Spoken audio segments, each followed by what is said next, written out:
I was reading a proverb earlier, and it was speaking of the words of our mouth and how they can become a snare to us. And I just started to think about like how many times the Bible gives us examples of what to do and instructions on what to do and what not to do with our mouths, but yet I then see, in life and in my occupation and my relationships, just like the looseness of lips and the damage that words, do. And the Bible tells us like how we're supposed to use these words, and it gives us a great example in the very beginning when God spoke things into life, and how when words were used to change, an evidence of it changing a person's existence and their current situations and things that happened and came into their life. But I still think that it's this unawareness or lack of awareness of the power that our words do have. It's this saying that goes, sticks and stones can break my bones, but words will never hurt me. That's a lie. That's a lie. Words definitely do hurt and can cause damage. Many of us can attest to maybe something that was told us that maybe we didn't realize had an effect, but later on saw the impact of that word seed. And I think of the things that God moves me through and helps me to change in my life, and how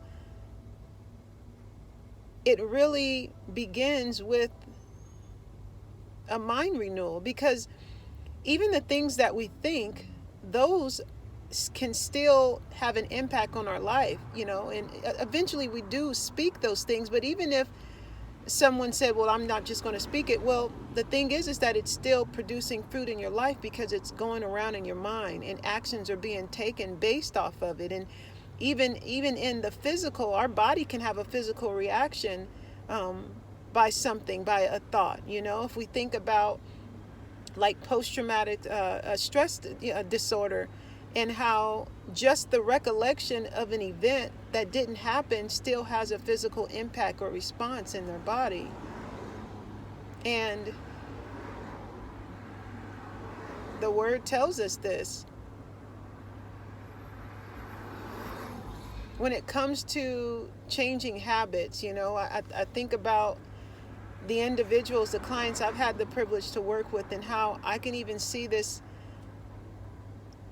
evident in that. And I'll have one individual that is just completely open to changing their perspective, changing what they think about themselves, and starting to change their words, in comparison to another individual where no matter how much words are fed into them, it's never received, and therefore the outcome, even if there's improvement gained in the area of their health or fitness goals, that I've seen them completely revert.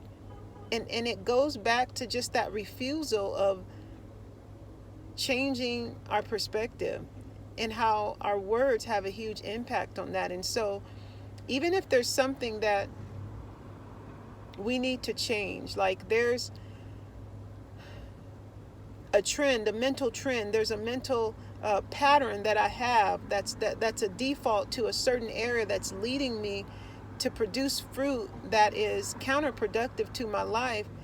Time and time again, God will start with our minds and our words, His words, that then change the perspective, that change the outcome, change my response to it there.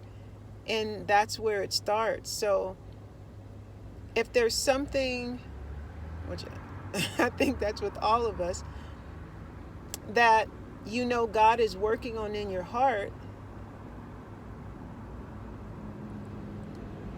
it's going to start with your words. It's going to start with his words, and renewing your mind with those, and then the response and the fruit of that then will follow through.